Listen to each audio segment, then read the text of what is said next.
Welcome back, everybody. We're going to do a real quick video here on the B channel talking about these lights here. These things are oftentimes on Amazon. We're just going to use this as the example. You'll see them. They're typically single A. They'll say that they're 300 lumens, sometimes single mode, sometimes multi-mode. This one here has a high, low, and strobe setting. We're just going to kind of do a quick beam comparison to let you guys know how it compares rather to this light here.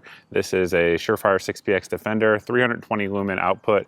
By today's standards, this is not a super bright light, but it is a known commodity, right? So 320 lumens, pretty defined beam pattern. We're going to see how this one that claims to be 320 lumens actually compares to it. Now, of course, the draw of these is that they're typically under $5 shipped, sometimes like $3 or $4 depending on the deal.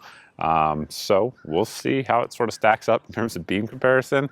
But I have a number of these. I've never really had any problems with them. But again, they are really cheap and inexpensive, so I don't expect a ton from them. This one here's got a brand new rechargeable AA battery in there. And once the sun goes down, we'll see how it does and see how it stacks up beam-wise. So for whatever reason, my main microphone died. We'll deal with that later, but what you guys see in front of you is my fence. The corner of that fence right down there is approximately 35 feet away. The trees out there are approximately 45 to 50 feet away. And here is what you guys see from that cheapo flashlight. So you guys can see it's a whitish bluish tint. It does illuminate everything pretty darn well though. I did set my camera up before filming so that what you guys see is as close as possible to what I see out here with my naked eye. You can see it has a very, very defined edge, no real hot spot. And this is in the fully collapsed position. I guess the dogs are getting excited. Anyway, then it has sort of a throw mode there where it's a little bit more focused, and then you can bring it back out and sort of dial it in as you see fit. The dogs may make an appearance over there in the corner of your screen. Let me see if I can tilt it. There they are, stars of the show. And you guys can kind of see there how you can dial in that intensity. It's a good example. And actually you can see all the way across my lake. That's 110 feet away across the lake. So you guys can see it does throw if you want it to throw on that tree line over there.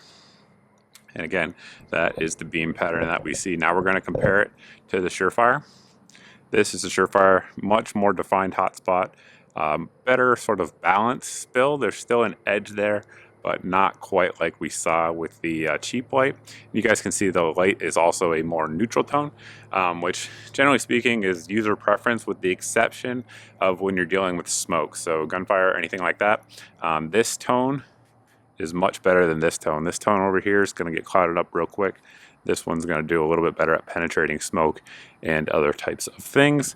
Now let's check the throw on this. I've actually never done this, but yep, this one's got real good throw as well. It does illuminate those trees pretty darn well in the hot spot there, as you guys can see. Also illuminates Mr. Glock there, as you guys can see. And again, with the cheapo flashlight focused in on Mr. Glock, he has no idea what's going on there. And that is the beam comparison between the two guys. I rested the Streamlight Hlx, that's a 1000 lumen output light, just to give us some sort of illumination here as we talk through these little ones here. Again, this little guy here, as you guys saw, did not terrible in terms of the output. Again, I would never count on this, guys, in a tactical type of situation. Me personally, the body is just not confidence inspiring, but all in all, they've worked generally well. And of course, the Surefire there, very durable, very proven. Also has a pretty darn good output, especially considering this is the 320 lumen model. They now have a 600 lumen model of this light, but I wanted to sort of compare apples to apples, as this one here is generally rated for 300 lumens. Now, of course, with this one, the candela is going to dramatically change depending on the focal point. So if you have it focused out like that, candela is much, much higher. And then if you have it dialed back out, it's much, much lower. However, it's important to remember, for those new, candela is peak intensity, lumens is total output. The lumens don't change regardless of how the throw is focused. But what you see here is what you get. I mean, if you want a light that you can just kind of knock around, put one in every drawer, put one in your glove compartment, whatever the case may be, plus this one uses rechargeable batteries without issues.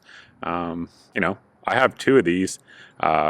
And so far they've been pretty darn good. So I'll throw links down below in the video description, but that's it. I kind of wanted to knock out a quick video and just see what these lights can actually do. Thanks for watching, guys. Thanks for subscribing. I hope to see all of you guys in the next video.